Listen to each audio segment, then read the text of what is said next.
And you can look back at her and be like, forever, my lady.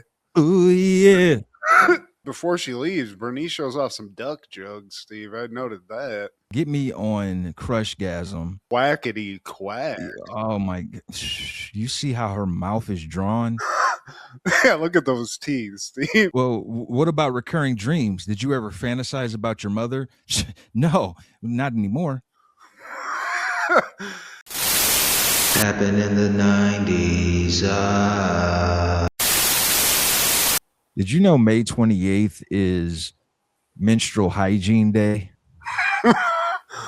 I didn't know it was that date, but I'm glad there's some awareness out there, Steve. Martin Lawrence is pleased. This you. Yeah. This you. I think I'm going to commemorate this day by watching that monologue. The whole episode, Steve. And then maybe before that, just watch You So Crazy so you can get the pure.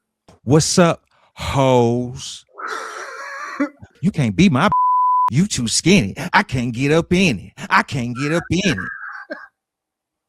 B-I-E. It is to break the taboo surrounding menstruation and raise awareness of the importance of good menstrual hygiene management worldwide. May 28th. Salute to whoever started the movement. Probably was on a heavy flow day when they figured this out, but I'm glad somebody's out there championing for the just, overall awareness of it. Somebody, I don't have to deal with it, Steve, but I mean, if I bled out of my PP, I need some awareness on it. So shout out. A support group, at least. A shoulder to cry on. But speaking of, we're going to be talking about biggest panty dropping albums. One of my favorite R&B groups of all time in Jodeci. And this album, Forever My Lady, it came out when I was 7 years old, right? Mm-hmm. And my grade school, they had a pencil machine in the hallway. They had a couple. They had sports teams on the pencils. So there were like tiers of like which ones you can get, right? Like there was the Bulls, you could get like a Lakers, Oakland A's, like those were like the sought after pencils. But the number one was the Raiders, the Los Angeles Raiders pencil. This is the Bo Jackson era. And my crush at the time, Kiona, she gave me the Raiders pencil, unsharpened Los Angeles Raiders pencil. And she did that right in front of my homeboys. And my boy Wesley, he was like, dude, why don't you see what's up with that? So whenever Jodeci played, whenever I saw any of the videos, I always envisioned me and Kiona in an endless supply of Raiders pencils. Oh, yeah. Forever, my lady. Kiona. I love that. So I love that you emphasized, you were like, she gave me that pencil. Unsharpened, dude. Unsharpened. Because you didn't know once you got one of those kind of pencils, like, do you even want to use it? You want to put this in a frame? You can't use it, Steve. You can't flex. You got to pull that out and just have it just sitting in that little pencil, like, divot that most desks had. Like, we had a pencil divot at the top of the desk, so you could put a couple things in there. So put it up there. Let everyone see it. Hate just it. A stunt. Yeah. Y'all want to know? Ticonderoga #2 is the go-to, but have that in there. And then maybe next year when that goes out of style, because we're not saving pencils season to season, Steve, then you can flex on somebody and be like, remember this shit? I don't even care about it anymore. People are like, oh my God. You stunting now. It. And then what was her name? Kiona would be looking back like, he sharpened my pencil. Does he even love me anymore? And you can look back at her and be like, forever, my lady. Oh, yeah. Casey! I love that. I never got a pencil. I remember, but that was a thing also. That's a great 90s like thing, though. Those just specialty pencils. Maybe it's a crazy eraser.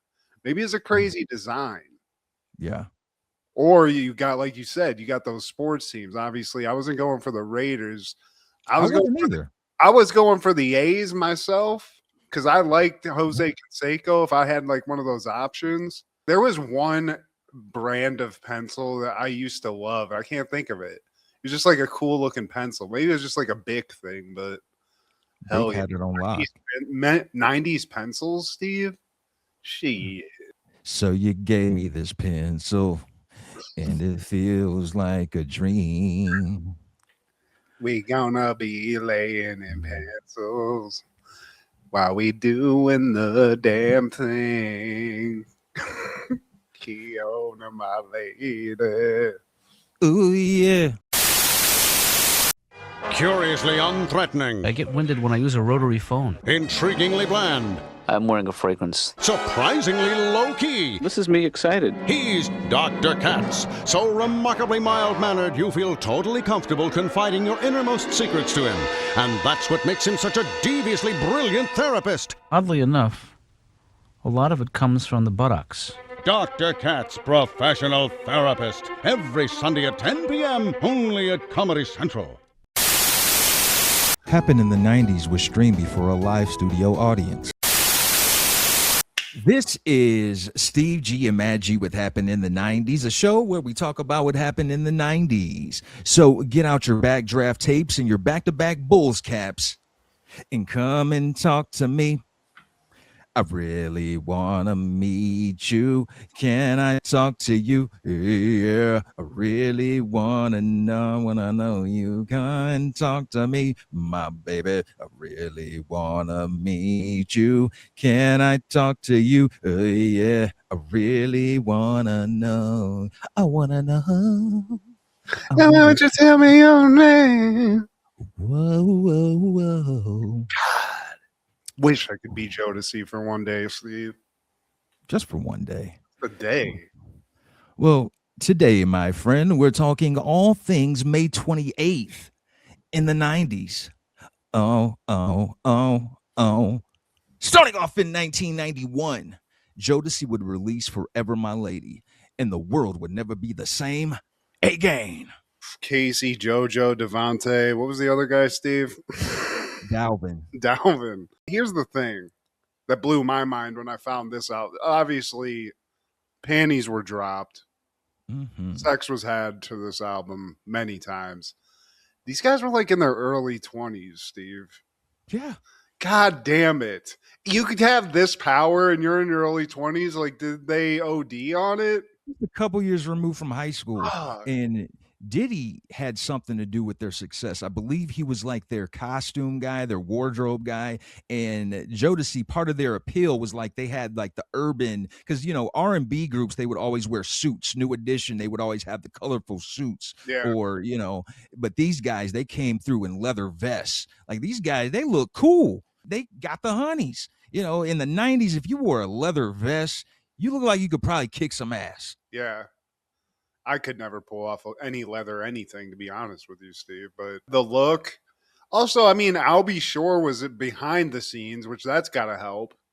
Yeah. You know? I mean, that's just another accreditation when you're in the R&B world.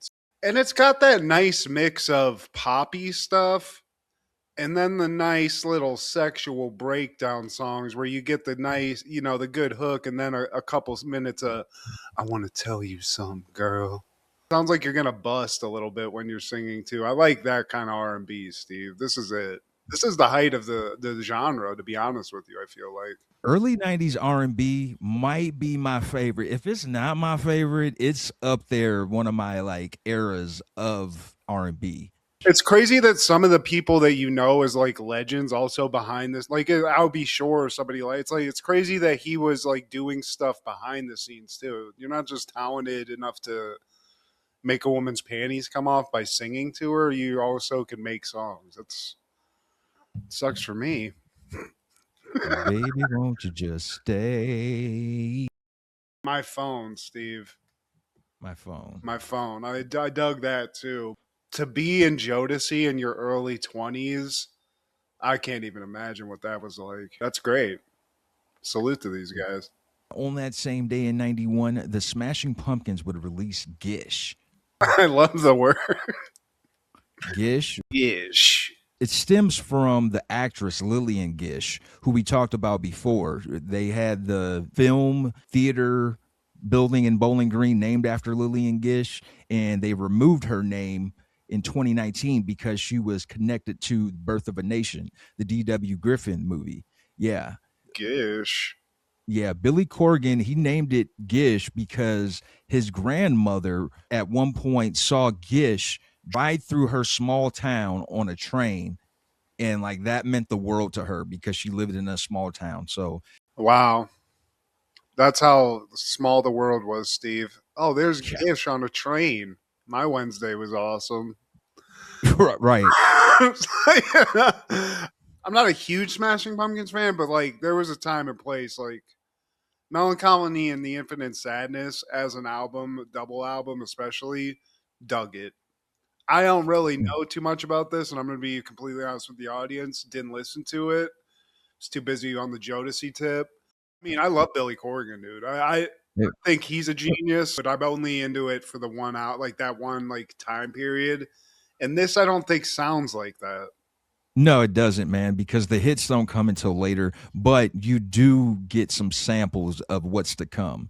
And Smashing Pumpkins, they're one of those bands where I feel like there's an overlap, like a crossover of sorts, because in the 90s, man, you had a lot of people that shared that grunge alternative sound. And even though these guys were based out of Chicago, I kind of put them in the same lane as those Seattle guys with one foot out, just like Stone Temple Pilots. They're not Seattle based. They're some Cali guys, but a lot of people throw them in that lane in a way, man. And it's just when they got popular. And I mean, they were grungy. There's no like arguing that. To be honest with you, I thought they were from Seattle. It fits. A lot of people do. But yeah, man, Billy Corgan ended up being way cooler too than I thought. He looked kind of creepy when I was younger, and come to find out, this guy's a wrestling fan. This guy is into some cool stuff behind the scenes. Dig that. He's like the president of the NWA, man. That's so cool. Also in 91, Stevie Wonder would release Jungle Fever, the soundtrack. And this got some bangers, man. I mean, dude, you get a movie soundtrack done fully by Stevie Wonder. Did he ever do this other than this? I can't name it off the top of my head. He might have done it a couple times, man, but this one has one of my favorite Stevie Wonder songs, These Three Words. These three words, short and simple. These three words. Jungle Fever, the actual title track. She's got jungle fever. We're in love. Hell yeah, dude. She's gone black boy crazy. I've gone white girl hazy. A legend do you the full soundtrack to a movie. You don't really ever get that ever, unless it's like George, the guy that does like Star Trek stuff, like stuff like that. Also, like movie and soundtrack to have that level of talent in it, dope as shit. Yeah. I'm kind of angry at Stevie Wonder for the moment because for some reason, when I get in the car, Spotify comes on it automatically, and it's always Stevie Wonder. You can feel it all.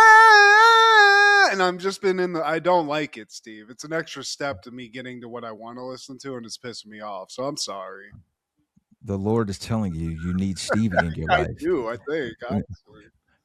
Doesn't the world? But also in 1991, NWA would release their second and final album, Ninjas for Life, or reverse backwards, Evil for Zagging, because, you know. There you go. I'm not saying either of them, but there's a lot of stuff to like on this. Dude, the production alone is better than Straight Outta Compton. And now it's unfortunate that they didn't have the penmanship of O'Shea behind the scenes, man. But the production alone, I think, carried me through the album. And I enjoyed this album more than I thought I did. I didn't remember all the songs that I did like on it. Some stuff that's a little crazy to listen to now. One Less Bitch song is a little crazy, but I get it. There's a lot of suck my dick. There's a lot of bitch. She swallowed it. I'd rather fuck you. She swallowed it. I mean, it don't matter. Just don't bite it. Find them, fuck them, and flee. That this album was actually banned in Britain. There's an interlude called Protest where it's just a protest being shot up by NWA. So, I mean, there's a lot of crazy audio, but you're right. I mean, but I think that makes sense that the production value is a lot better. Obviously, like they'd already killed the world with the first one. So you notice Ice Cube's not there. For sure. You know what I mean? But shout out to like everybody that was there. I mean, they killed it, but you can't help but notice a Hall of Famer's not in the mix. In 1993, Cliffhanger premieres. Two mountain rescuers are forced to guide a group of thieves to their missing loot. Directed by Rennie Harlan, starring Sylvester Stallone, John Lithgow, Michael Rooker, Janine Turner, Leon Robinson, Paul Winfield, and Ralph Waite. Loved it. What can't John Lithgow do? I love Lithgow as a villain. I love Michael Rooker as a good guy. I like the guy with the mustache. He's great. This is just a great movie, Steve. I feel like is in a Stallone catalog. I mean, there's always the hits. There's the Rockies, you know, Rambos and whatnot. But for a 90s person, like this is quality.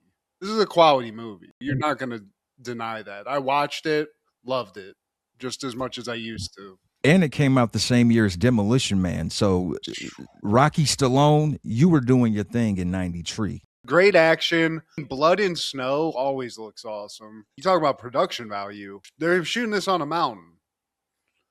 And like if you look into like the behind the scenes, it was kind of like problematic that they were doing that, but shows up on camera. I mean, that first scene when the lady dies, I'm afraid of heights, man. Like I'm not good at seeing that stuff as it is, and it still makes my heart rustle a little bit seeing that shit. The I feel like technology that they had, the little tracking devices on the money.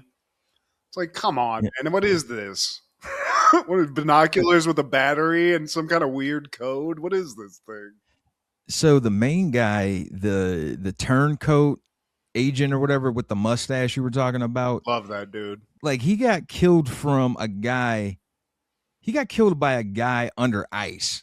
Like that's one of the coldest, like no one is in it. That's one of the coldest fatalities or casualties, man. Like he made it through all that frozen tundra and you almost get out. And then here comes a guy from under the ice. Yeah, it's gotta suck. I also love the henchman guy. There's a henchman guy with like voluptuous blonde hair. And he was definitely a henchman in other like crime movies. Probably. Are you talking about the guy that killed Michael Rooker's? I don't know what he was. Well, I know how he goes out. There's a point in this where like Stallone like goes up on top of a mountain and they're stuck below him. And he just starts like unloading a gun and grenades at the mountain and triggers like an avalanche. And then is subsequently killed in it. So it's like kind of like mid in the movie, if I remember right. But I just remember that guy. I love a henchman, but just like it's just you're like, wow, look at that guy's hair. Like that's all you remember about it. And Leon was one of the henchmen. Yeah, that's a role that I hardly ever see him in. Jean Reno was it? I didn't even clock that. No, Leon. Above the rim, the black Leon Robinson. Oh, okay. I was like, Leon, I didn't see John Reno in this bitch. But a great movie, great Stallone action movie. It's crazy this came out in the same year as Demolition Man. Not surprising. I mean, this is when Stallone was collecting the checks from Rambo and Rocky. You know, they were giving him whatever he could do. He had a bunch of movies that were kind of like action and elemental type things involved like this. There was a movie called Daybreak where he was like in a subway that got like trapped underwater. I forget what it was, like a New York subway or some shit. Just killing the action game basically. And this is, man, it's gotta be, if you don't count the Hall of Fame movies that everyone counts like Rocky and stuff and Rambo, this is top 5. On that same day in 93, Made in America premieres. A young black woman discovers that her father was a sperm donor. And if that weren't bad enough, he's white. Directed by Richard Benjamin, starring Whoopi Goldberg, Ted Danson, and Will Smith. Now, Matt, you have a white dad, and I think you turned out all right. Yeah, what the hell? He's white? Yeah. So what's wrong, Nia Long? Come on, Nia. What's the problem here? You get a bunch of soon-to-be 90s legends like Nia Long and Will Smith. I think that for me, the thing that I always remember associated with this is the unfortunate Ted Danson and blackface thing. Yeah. Which I like a couple that's fun. Like it's great that Ted Danson and Whoopi Goldberg were an item at one point. That's great. And I It's think kind of random too. It wasn't. I don't think anybody's bingo card, no, but but I enjoyed that. I feel like this was a joke gone bad, Steve. They totally. discussed it. They thought it was great. It came out and it's like, you might have killed your career, Ted. I don't know, man.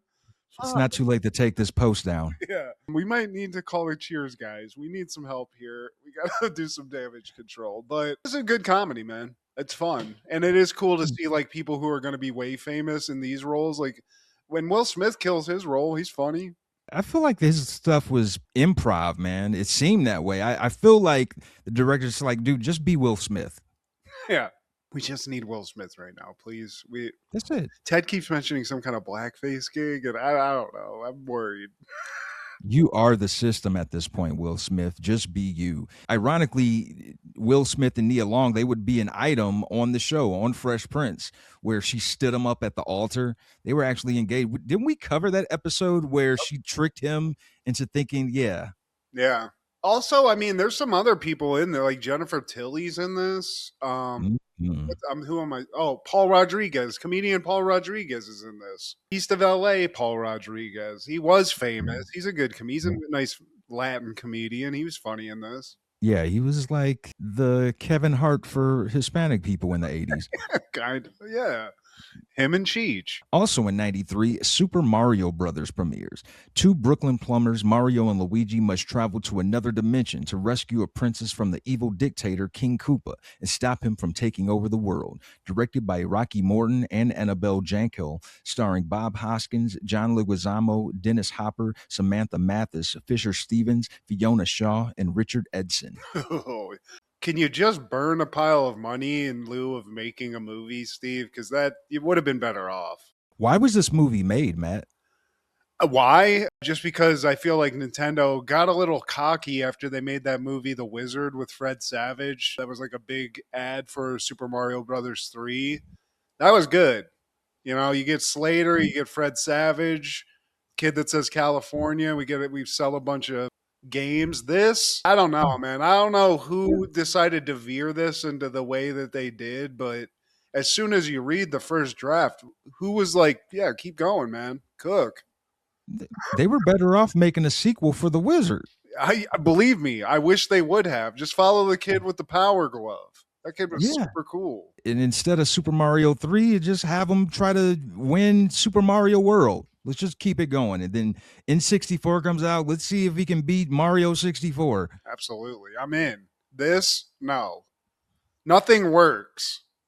Nothing works in it. Even this, like, just the gross, disgusting look of the city, it's off-putting. There's weird, gross shit hanging everywhere. They're hanging out with these weird dinosaur, like, mongoloid things. The Goombas got turned into... What the hell? Yeah, like, I don't know, man. I remember seeing this as a kid and just being like, what? I want to like this. Like, did y'all play the video game, people who made this movie? Like, there's no real reference to any of the characters. Like, Yoshi, the little dinosaur, it looked like a dinosaur from Jurassic Park. There was nothing fun or cute about this Yoshi. It looked like it could chew into your skin. Yeah, and you got Hoskins and Leguizamo. I mean, I would like to see something quality with these two guys and not this. Two takeaways from this movie. One, I didn't know that Luigi was half Puerto Rican. And two, I didn't know that King Koopa was going for the necklace. He wanted the necklace. I just thought he had a hard-on for Princess Peach. Me too. The one thing I always thought was hilarious is when they like shoot him with the ray gun that kind of like makes him morph into a dinosaur. It looks like Total Recall. Like, that's the one thing they pulled off a little bit. But, I mean, everything about this sucks. The look sucks. The powers suck. You could have called it something else and nobody would have known it was Mario Brothers. Yeah, exactly. Even if you say King Koopa, Goomba, Mario, Luigi, I'm like, they must have been playing the game, but this is crazy. I don't know how much they paid for this. It's crazy. They must have taken a huge loss. I will say, shout out to Dennis Hopper's Cornrows. That following year, 1994, Duckman is airing season 1, episode 11, American Dicks. Duckman and Cornfed appear on a cops-like reality show detailing the lives of a famous private detective. I would have watched this show, Steve. American Dicks. American Dicks, American Dicks. We're the American Dicks. I love the intro to the show, too. It's like busty women getting caught in closets. Some lady gets her like fake arm pulled off, and there's just money falling out of it. So he's on a show, Steve. This show boasts that they solved 99 cases in a row. Perfect record. 100th case comes around, and apparently there's some kind of strike for detectives. Bad timing. They had to comb the depths. And who they came up with was Duckman, Steve. As the camera approaches the office, you can hear him griping about not getting his coffee. If I don't get my coffee, I'm whipping somebody's ass. It's going to be consequences or repercussions. Oh, hey. Yeah, we get all the cases. You know what I mean? We get the big cases, small cases. We take them all. And any second, one of them cases is going to come through, the big ones. He gets a message from his secretary saying that his rectal cream has arrived and the doctor still can't identify his lesions. Oh, you guys are going to cut that, right?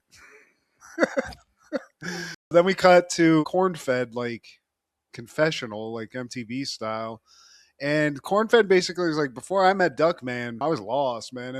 Have you ever woken up in a Cambodian gaming parlor and realized you were living in a dark, dank abyss of endless loneliness? And the guy's like, I was just asking if Duckman's a good detective, and he doesn't even answer the question, Steve. 2 days later, it took him 2 days, Steve. This has been going and brewing. They're trying to find a case. So Duckman wakes up from his somewhat wet dream / nightmare to finally they got a case, request to get a cat out of a tree. So the excitement comes up, goes down. He's trying to like liven it up. He's like, you might think this is a civil case, but these things can go crazy. And he's putting on like Rambo gear and throwing corn-fed like guns and stuff.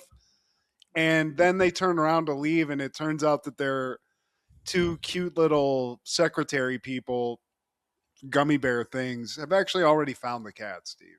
Mission accomplished. And then they cut to Bernice. It's like, how is he a father? Just going off on Duckman. Apparently, dude left cigarettes in the sink. I've been there. Shit. You have? I used to. I mean, we definitely did that in one of our awful houses during college. I love that she just is doing this interview about Duckman, and then she realizes she's on TV, so she starts throwing like a heavy sales pitch to any guy that's watching this. She's like, I'm about to get all this cellulite fixed up, and I can cook, so let's get that thing coming over. Yeah, exactly. Oh, yeah. Forever, my duck. Some lady approaches Duckman now. She has a serious concern. She says her husband may have disappeared, and he's not trying to hear. He's like, yeah, right. I don't care. Call a marriage counselor, bitch. And I like, he's like, yeah, call the cops when a guy needs a break. Jesus. It's like, I need a detective. I can't find one anywhere. You're the only one in the city. There could be a case lurking anywhere. Anyways. But Cornfed basically, because he's not going to take this case, because he's like, lady, this guy just needed to go to the bowling league and just get a hangout with the dudes. But Cornfed's like, hey, let's take this case. And they do. She's like, I'll give you 5 G's. He goes off, but he realizes she's offering real money. But then he tries to throw the screws to her. He's like, 10. She's like, 5, 9, 5, 8. He doesn't haggle her, Steve. He tries. It's 5. And he'll enjoy that. Still has to check the calendar. He's like, Corny, check the calendar. And it's like a damn flip book. He flips all the way to 2021. He's like, your 50th high school reunion's in 2021. We're good other than that. As they're going to their car, they're still getting filmed. And Bernice, she pops up. She swoops in with the kids. She's like, hey, is this the TV show? Then she cues the kids to like show up their signs. She loves doing laundry. She's a single yellow female, and her favorite hobbies are drag racing, ancient Greek philosophy, and snorkeling. deep throating. Ajax takes the moment he gets in the sun to just show an abscessed tooth he has, which is great. Very Ren and Stimpy like. Before she leaves, Bernice shows off some duck jugs, Steve. I noted that. Get me on Crushgasm. Quackity quack. Oh my! You see how her mouth is drawn? Yeah, look at those teeth, Steve. Man, No matter, just don't bite it. Oh, As no. Bernice rolls away, because she's just here to drop the kids off and get ready for all this dick that's about to pour into the household. Cops also roll up, filming cops, and Duckman gets arrested, Steve. It's a whole hullabaloo. They have jurisdiction over America dicks. The camera guys for cops are like, we have jurisdiction here, you pieces of shit. We're not on cable. Now Duckman's in court and he's shouting like, man, I'm a good citizen. I pay my taxes, well, sales taxes. And the judge comes out. It's like a star-studded event. They even have Slaps Happy Singleton. And then the city girls, C-I-T-Y, city. Yeah, not only is American cops, American dicks filming, but American stenographers and American court janitors are all also filming this. So this is a whole network worth of TV shows, Steve. This is crazy. Case of the century. But Duckman, he's been accused of several violations of the city's parking code. He tries to kind of worm his way out of it. His kids basically just ruin it. And he gets the book thrown at him. But right as he's about to get thrown in jail, the judge is like, wait a second, is Corny? And it turns out Judge knew Cornfed. And he's like, this guy saved me back in Da Nang, and pulls his shirt up. And he got ripped up, Steve. Cornfed really sewed him up well, though. Navy SEALs, 3rd Division. Now he just fines him $500 or 3 days in jail. Duckman's so broke, he can't even do that. So he starts begging the cameraman, crackhead style. He's like, come on, man, I'll eat shit, man. I'll eat a shit sandwich on live TV. And he tries to turn the camera off, but doesn't. And I like how the camera guy's like, you just turned the tint on. You're gonna edit that out, right? In the next scene, apparently he got that loan because he's like, thanks for the loan. But mowing lawn for 5 years, that's a little bit overdoing it, right? And they're driving, and he's trying to talk about being a good dad now because he's on camera and he has his kids. And Ajax kind of adds a little flair to it. He's like, Dad, I learned how to burp my name better. Does it? And I like Duckman critiques him. He's like, still can't hear that second syllable, son. Tighten it up. So they're driving. They stop in a seedy part of town, Steve. The dirty side of Ducks, whatever this place is called, Ducktown. Dirty streets. Duckman claims to be born in these dirty streets, but as he's walking away, we see his car just get completely just taken, Steve. One piece at a time. He's looking for a guy named LaFrancis because when he talked to the wife, she was trying to retrace like who had it out for him. So now that he's in the hood, he's looking for LaFrancis. He goes to his baseball manager. He's like, have you seen LaFrancis? Are you talking about me? No, I'm talking to the bat boy. And he sees this guy like sort of in an alleyway. I think Cornfed points him out.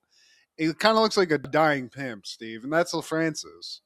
He starts questioning him, and LaFrancis is like, I don't know what you're talking about. But Duckman claims to be this like super hyper aware guy. As he's like doing this, messing around with LaFrancis, the mayor's getting like stuffed in a van right behind him. You can't do this. I'm the mayor. You're taking me away in a van. They missed that. Do they see it, Steve, and they want to go chase the guys? Finally, when they drive by and they see him getting goosed from the back window, like, and Cornfed sees it the whole time. But yeah, they chase after, but the car's been totally stripped. Looks like the end of those Street Fighter bonus rounds. He's like, oh, well, something's missing. My air freshener. Everything.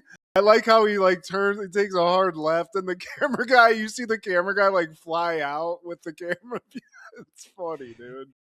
We see him get up and run to where Duckman is in like an alleyway. And I love that they captured the camera guy being out of breath in this as well, because that's a cop's.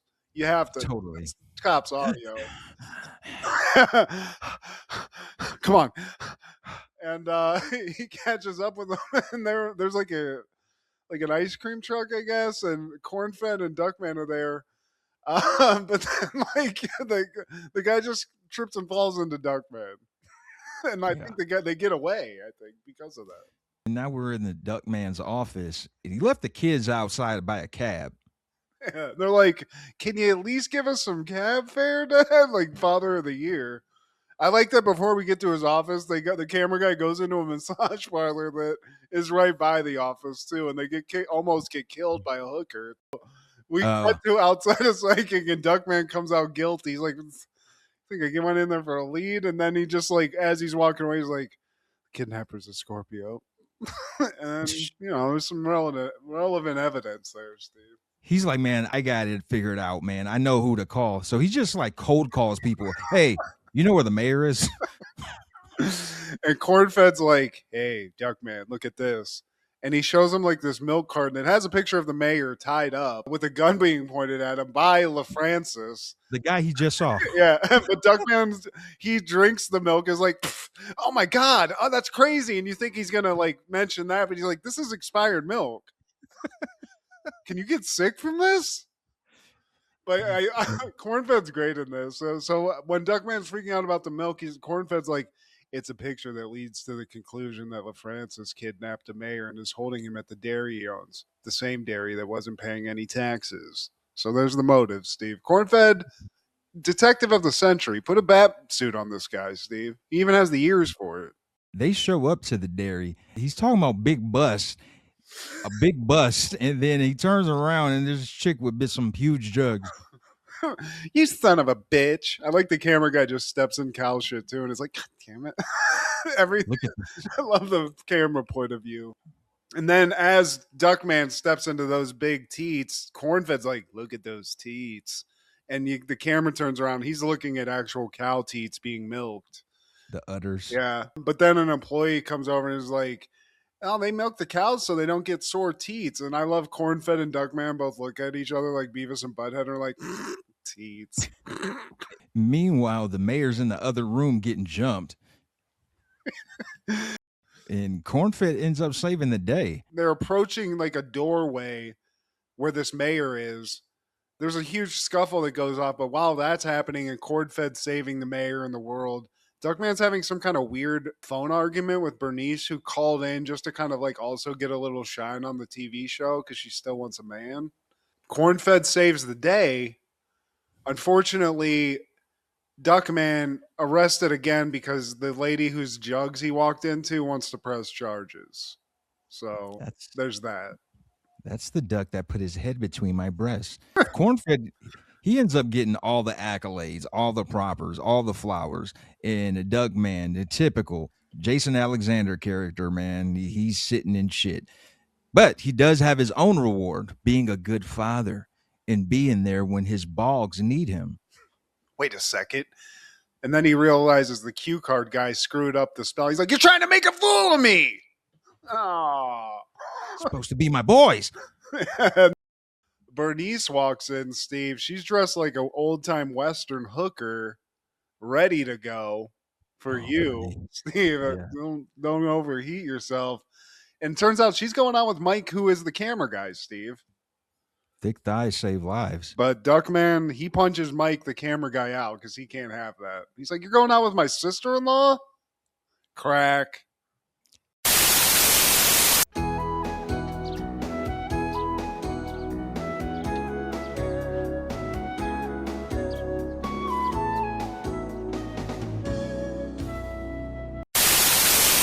That following year, 1995, Dr. Katz, professional therapist, premieres on Comedy Central.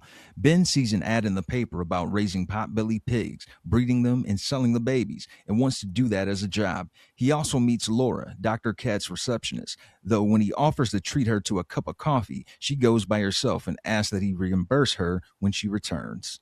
Oh. I love this show, Steve. I didn't know that this was actually Comedy Central's first attempt at animated show, which I love. Yep. And I didn't know it also started in 1989. Did you know that? Initially? I think it's more like Simpsons, where that was part of the Tracy Ullman show originally. It was like a shorts. And this was as part of short attention span theater, which I remember remember that. I think they did like 7 shorts, and then they Okay. started this. So this predates South Park and all of the success that they had with that. But I always dug this, man. And as somebody who liked stand-up comedy when I was young, being able to see stand-up comedians, even if it was like in this weird animated way, it was just funny. It was like cool to have like Dave Attell play himself or whoever. They had a bunch of stars on this. There's a Dave Attell episode. I need to see this. Oh yeah. I mean, you can look at the list of comedians. It's crazy long. The show actually went on for a while. Like, I was surprised by how long it went on. But I mean, Dr. Katz is hilarious himself, but like the guy who plays Ben, H. John Benjamin, the voice actor, that guy's like a legend now, you know? And I feel like this was the first time I ever knew or heard his voice. He's Bob's Burgers. He's had his own shows. He actually had a show on Comedy Central called John Benjamin Has a Van, I think. That was kind of like a funny reality thing that they did, but he's a hilarious dude. Love the animation in this. The most simplest of to call it animation, honestly, is even funny because it's not. It's just they added squiggles next to the drawings. Similar to Duckman in a way. I mean, I feel like Duckman, you see him move around a little bit. You never see anybody walking in this show. They're either like standing static or it's just like a shot of their face and head or something. It's just like a great way to do it. So simple because they're just like improv, you know? Exactly. And that's the drawing. The allure of this show is the actual comedy. Because like you said, they have this rotating like cameo thing every episode. So like the focus is on the bits, the comedy bits, just like in this one. We start this off in Dr. Katz's kitchen. He's having breakfast with his son, Ben.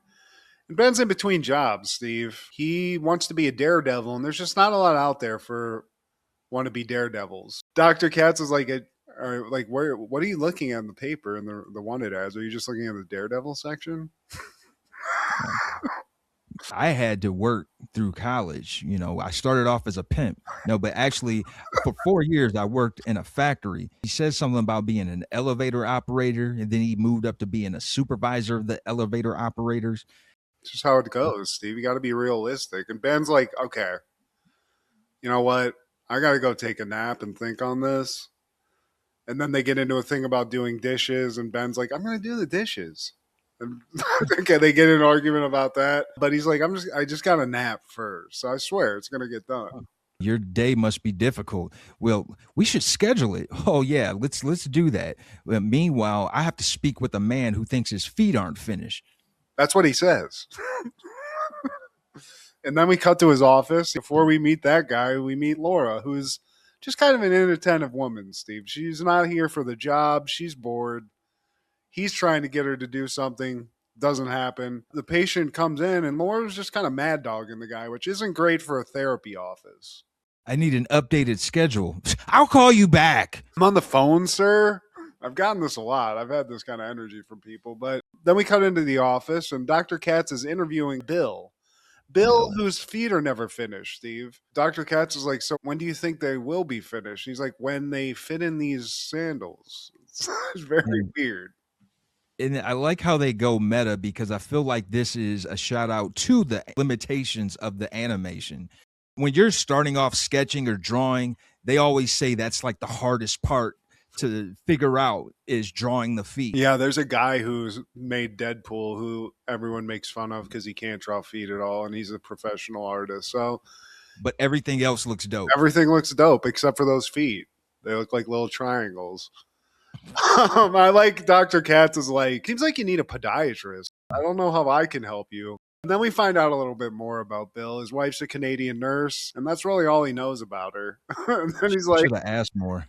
And he's like, yeah, I mean, you wanted me to tell you about the first time I had sex. I'll never forget because I kept the receipt. Ayo, it's a lot of one-liners. Well, what about recurring dreams? Did you ever fantasize about your mother? No, not anymore. I mean, I was always shy around women. Nowadays, they call it stalking. But did you have friends in college? Well, I used to wear a clip-on earring. What came first, the earring or the loneliness? I stopped smoking because my dad, he smoked a lot. He tried hypnosis one time, didn't take. But then he tried that thing, what is it, with all the needles? Heroin? He loves that. I flunked my driving test twice. Apparently, you hit someone, the test is over. I was at the dentist the other day. I love dentists. I was just there getting my teeth cleaned. And my dental hygienist, my gums start bleeding. She's like, I think you got something wrong with your gums. They're bleeding. She owned up to nothing. Yeah. I think this is you, lady. We cut back to Laura, and now she's talking to Dom Herrera. He wants to check in. He said, Don? It's Dom Herrera. People always get my name messed up. Dan and Marie? Dar Harford? I'm overwhelmed. Let me just lay down on the ground real quick. So, he's laying down. I'm like, and before they cut away, he just is like, I got a sicko wacko girlfriend, and that's it. Hey, you think my butt's too big for a man? Then we cut to Dr. Katz talking to Ben on the phone. Ben's amped. He might have found a job. It's in animal husbandry. Probably going to start in about 2 weeks. Dr. Katz is thrilled. He's like, is it in the city? And Ben's like, yeah, actually, it turns out it's actually a work from home gig. Dr. Katz is kind of incredulous. He's like, what do you mean animal husbandry? And apparently this is Ben's going to be breeding and selling pigs, Steve. It's a new From Vietnam. Yeah. These Vietnamese pot-bellied pigs. Dr. Katz is like, so they're going to give you a male and a female because you're going to breed them? He's like, I probably should have specified. I don't know.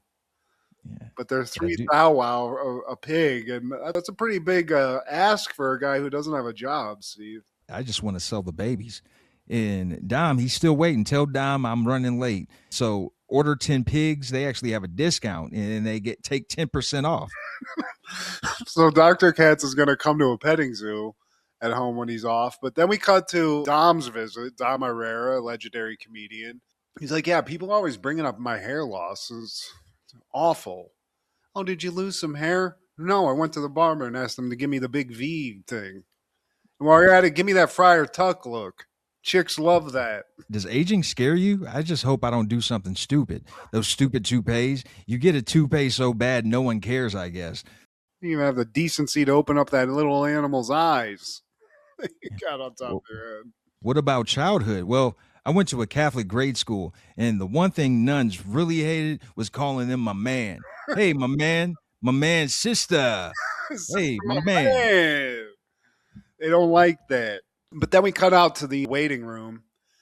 Ben shows up, and he's never met Laura. And Laura does not seem impressed, even when he tells her, our boss's son. She's like, oh, okay. Ugh. He's never mentioned his son.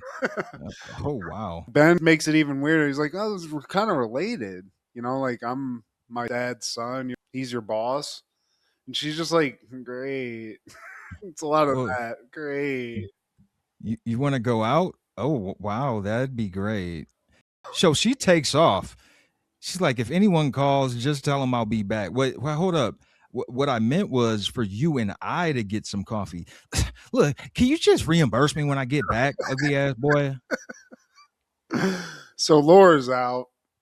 Ben's the receptionist for a little bit. We're back with Dom, and he's talking about his dad cheating on his mom. Cheating on him? He never cheated on my mom. Cheated on me all the time. He'd take random kids to the zoo to baseball games. Came home one day and was like, hey, Dom, I met another kid for the first time in my life. I feel like a real father. What am I supposed to do about that? And then he just starts crying, Steve. Which is weird because Dr. Katz is just drawing him on his notepad. He's not taking any notes. What about you, Doc? You look like you do some jazz dancing. You just look so rhythmic. That shiny head of yours? Hey, Doc, is this a hernia or just some kind of general rupture? That's your penis, Dom. Does it sound like I have a wheeze in my voice? Can you die from that? Do you ever get so hungry you just want to punch somebody in the face? And then we cut out to the reception. Laura's back. Dom's fixed. He's like, man, that doctor's great. I'm fixed. And she's like, how are you going to pay for this? And he wants to pay her in cash. Doesn't have enough. It's a little more expensive than he thought.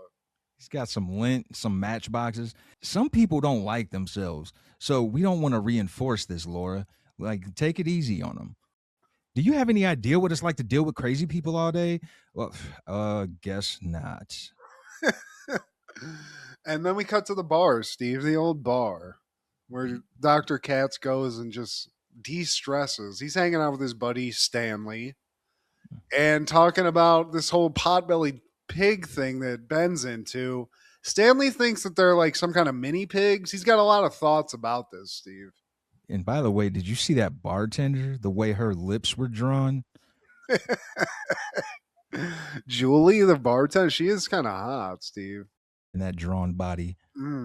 Yeah, and Stanley keeps ordering weird drinks on the beach. He's like a sex on the beach with a cloudy day, and Julie's like, I don't think that's a thing, but whatever. So now I think Stanley must be a stockbroker in the show or something, because now he's giving Dr. Katz advice on just, money in general. Or he's a bullshitter. It could be that too. It sounds like it, because he's like, it's like the averages and the stock option, diversification. Maybe go into a couple LPs, a couple of OPPs, FDICs, some CDs, RESPs, CTs. Masterpiece. Julie, the bartender, looks incredulous. She's like, this guy's bullshit. And she's heard it all, Steve. Some mutual funds. Well, should I write this down? No. No. Back to Dr. Katz's office. Dom's back, Steve. I'd like to lay you on the floor and lay on top of you like two Vikings. You can ride each other up and down the stairs in a totally ungay way. Nothing gay. Nothing gay about it. And then the music plays, Steve, and that means time's up. So yeah. That's over. Yeah, there goes our time. This is a great show. It's something I think is getting lost a little bit because it was so early in like animation and stuff, but I used to love watching this. And if you love stand-up comedy, I mean, everybody's on this. Dave Chappelle's on this. Anybody who was a big comedian in the 90s is on this. Great. It's a nice time capsule. I can easily see how this can be someone's comfort TV. I mean, definitely. It's very calming, honestly. Like even Dr. Katz is a therapist, so he like the way he talks is very like calming and soothing. So I used to fall asleep watching this all the time, to be honest with you. As a kid, when you got Comedy Central on, it's just playing, fall asleep to the soothing sounds of Dr. Jonathan Katz. That following year, 1996, WWF is airing In Your House 8, Beware of the Dog Part 2. Part 2, Steve. Technical difficulties? Technical difficulties, I think, in Charleston, South Carolina, I do declare, years before they spanned WrestleManias in multiple days. Here we are in 96, but it wasn't intentional. It was because of a thunderstorm shutting down everything in North Charleston. So you ordered a pay-per-view. It's randomly shut off while you were watching it, and then you just got to watch it again, continued the next day. There was nothing that had to be done. 2 days later, they continued the matches. Savio Vega and Steve Austin, Vader versus Yoko, and Goldust versus Taker. Really, man, the Goldust versus Taker was decent, but the rest they could have kept because Stone Cold and Savio Vega was a Caribbean strap match, and I never liked those. It's just like a gimmick match, one of the many gimmicks of wrestling, man.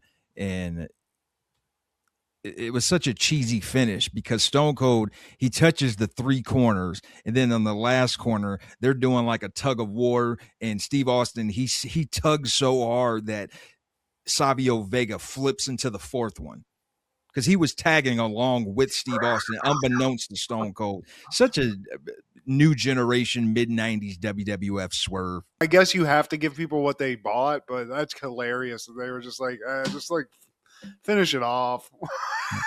Yeah. If they want it, if it's that serious, they'll watch the rest of it 2 days later. But yeah, man, Vince, he's always about that bottom line. TCB, they call it. 1998. Do you want to know who we lost, Matt?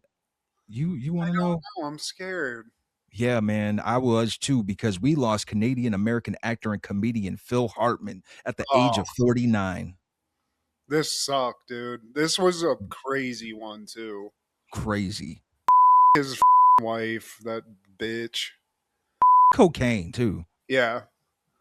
I mean, it's crazy when you hear people that were like working with him. I mean, Joe Rogan, before he turned into a douchebag, used to talk about his time on news radio and like working with Phil Hartman and how cool he was and Mhm. how much of his mind that this lunatic chick that he got shacked up with took from, like, just like how much stress it caused him and how it was so even more sad because he was such like an awesome dude that was just like the life of the party type, one of those people that wants Mhm. everybody to have fun, Yeah. wants everybody to be treated well and stuff. And it was so sudden. I remember like this being on E, and it was just like, hey, what the You never hear a bad thing about him from his peers, the coworkers.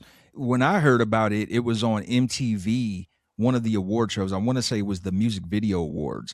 And Adam Sandler, he was one of the presenters, and he kind of had a spiel like, he said something in Phil Hartman's honor. I was like, wait, what? Yeah, I mean, it's kind of like Chris Farley, but even more tragic because it wasn't like, oh, well, he did this to himself type things. It was like this chick killed his ass and then killed herself. There was like no justice to be had either.